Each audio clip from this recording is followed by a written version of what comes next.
Hello, welcome to What is Workforce Development?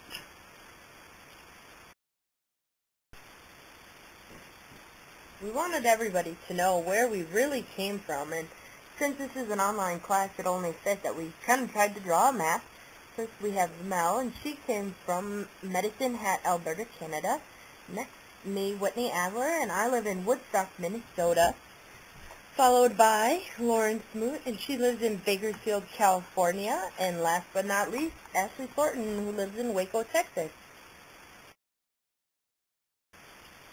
The concept of workforce development has evolved through the years, and there are many definitions.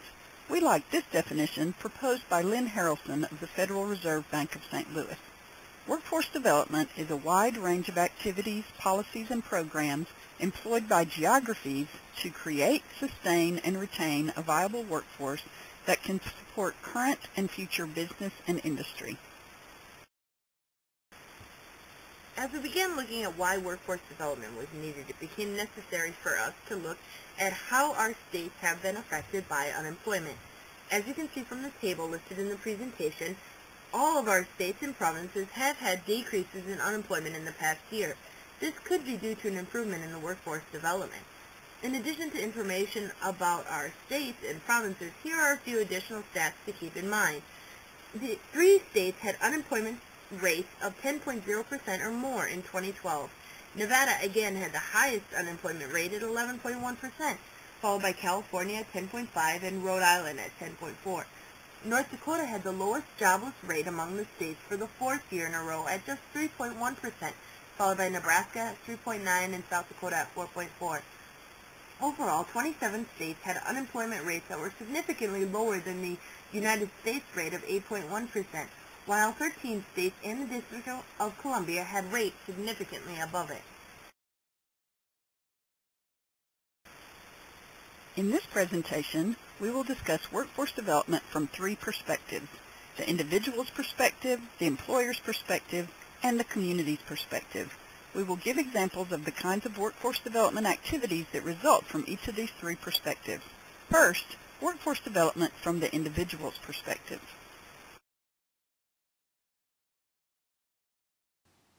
From the individual's perspective, we are looking at the people hoping to get into the workforce, people in the workforce, and those organizations that aim to position an individual for success in the workforce.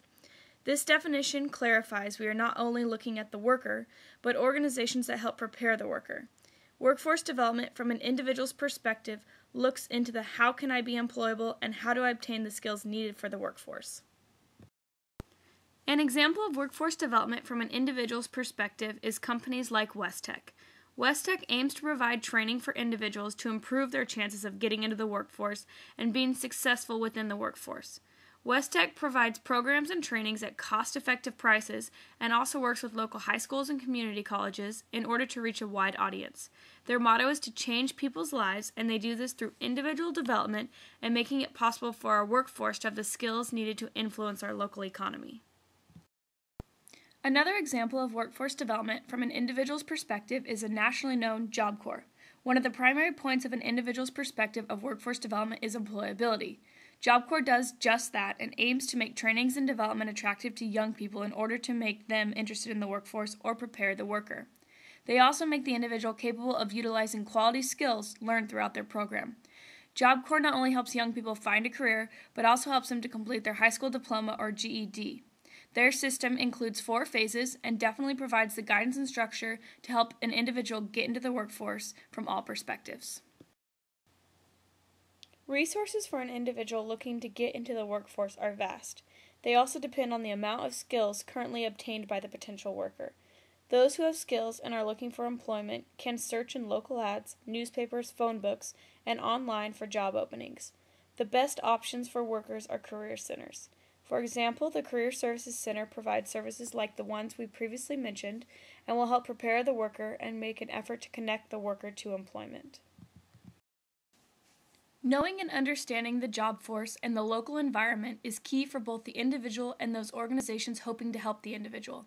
To learn more about the individual perspective, the best places to turn are the organizations that aim to improve the workforce by improving the individual. Training programs can be found everywhere, and the ultimate goal is to improve the workforce and give the people the skills and abilities to do so.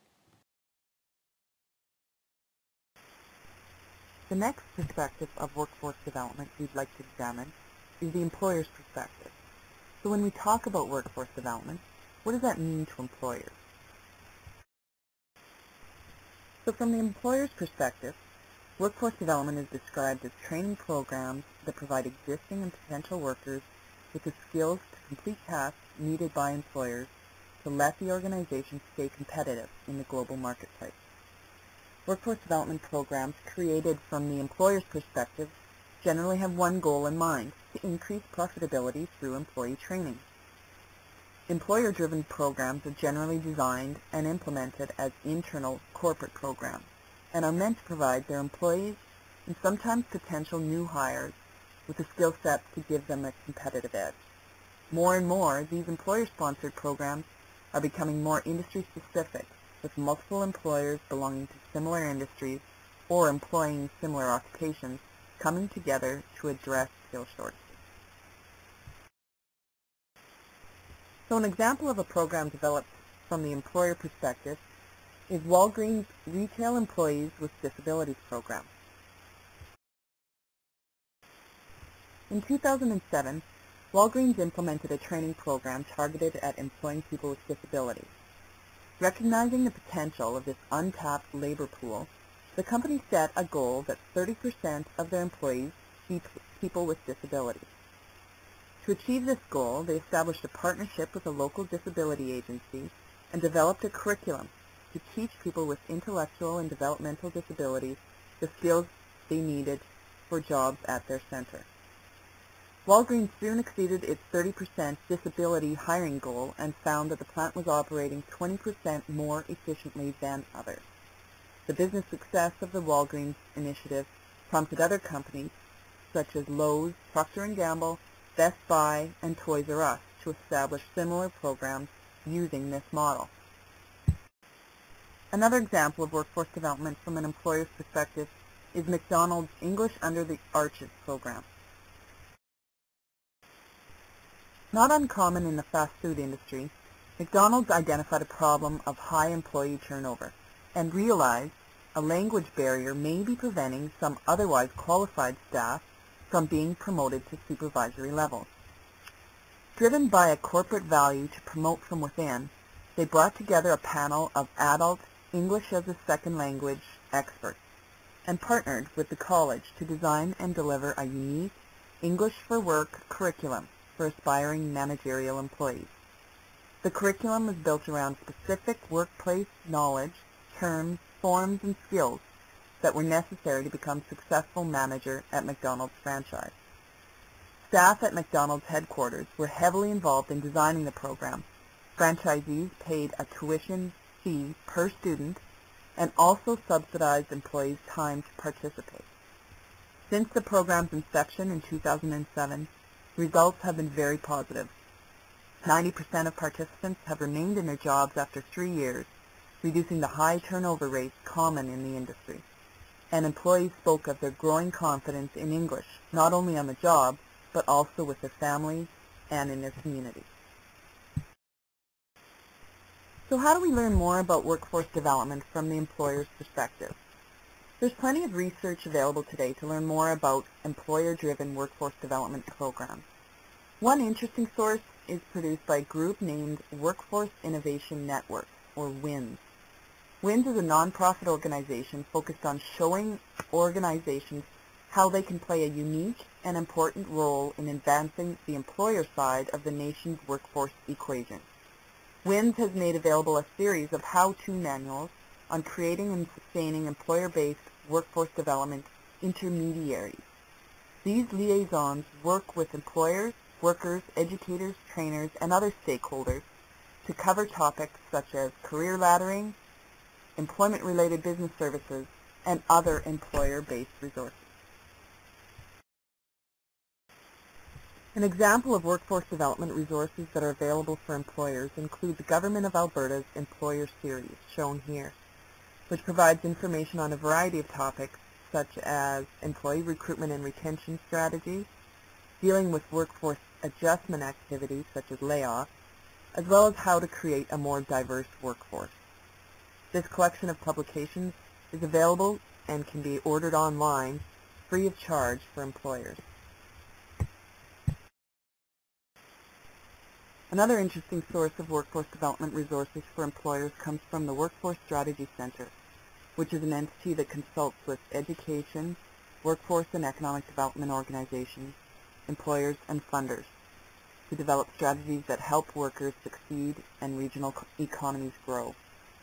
One of their roles is to advise state and national leaders on developing effective education and employment policies to better align public resources with employer demand. Specifically, the Employer Interview Protocol is a conversation guide developed to help direct conversations between training provider and an employer around issues like goals, challenges, training, and skill gaps.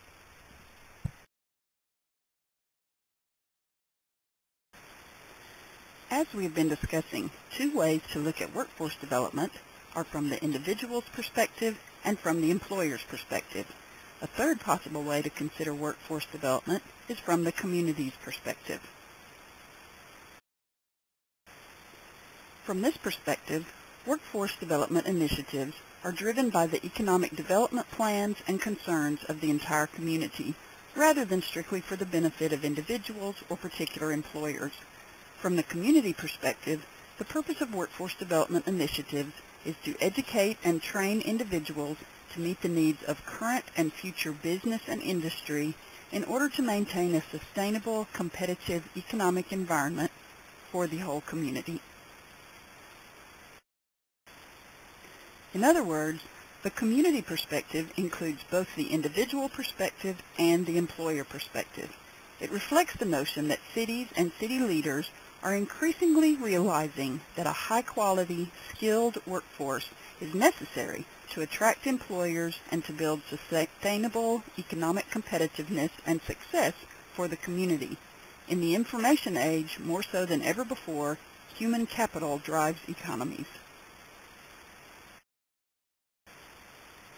One way communities are operationalizing this community perspective is by convening partnerships and creating organizational structures that bring traditional individual-style workforce development entities, such as community colleges and other training programs, to the same table with employers and with economic development entities such as chambers of commerce. For example, in Garland, Texas, the Garland Chamber of Commerce opened an office on the campus of Richland College, the local community college. This allowed the two organizations to work side by side to set goals and to do daily problem solving.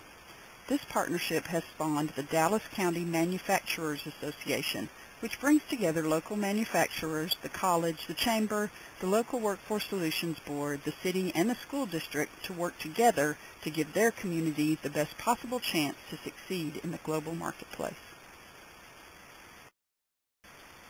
Another example is the Clemson University Center for Workforce Development. This center was created to bolster South Carolina's manufacturing base. Duke Energy funded workforce development initiatives to help provide a next-generation workforce in key cluster areas. The move is intended to spur job growth by helping develop a labor force with skills in STEM fields, science, technology, engineering, and mathematics, and specifically in advanced manufacturing. Duke's energy funding, combined with funding from the U.S. Department of Labor, the Employment and Training Administration, and the National Science Foundation, allows Clemson Center to focus on expanding the talent pool to support workforce needs, consistent with Clemson's land-grant mission. The director of the Clemson University Center for Workforce Development stated, "Our goal is to develop more qualified employees to work in industries that drive the nation's economy. By fostering these partnerships, we can develop the workforce of the future." One helpful report to consider reading if you are interested in learning more about workforce development from the community perspective is The Emerging Policy Triangle: Economic Development, Workforce Development, and Education. This report, produced by the Western Interstate Commission for Higher Education, makes the case for increasing the stock of human capital as an economic development issue. It shares relevant statistics from all 50 states that show the connection between educational attainment and economic development. Another interesting document is a report from the Workforce Strategies Initiative at the Aspen Institute, titled Industry-Specific Approaches to Workforce Development, a Synthesis of Findings. This report gives examples of communities who are implementing projects in which they have tied together workforce development and economic development for the good of the whole community. Here are 3 additional resources that offer practical, up-to-date information about how to evolve workforce development efforts toward a more community-based perspective. The first is the Workforce Strategy Center website. The Mayor's and Workforce Development Briefing paper to be found on their publications page is particularly helpful. Next, the National League of Cities website. The Municipal Action Guide on Workforce Development for Economic Competitiveness they have developed offers good advice to municipal leaders about how to convene the appropriate stakeholders and take action regarding workforce development from a community perspective. Finally, the National Conference of State Legislatures website maintains a page devoted to workforce development resources, which includes a good overview of federal workforce development programs in the United States. We would like to leave you with one final presentation put together by another group. This nicely ties together all 3 of our perspectives and helps to show how we can work together in the future. Enjoy!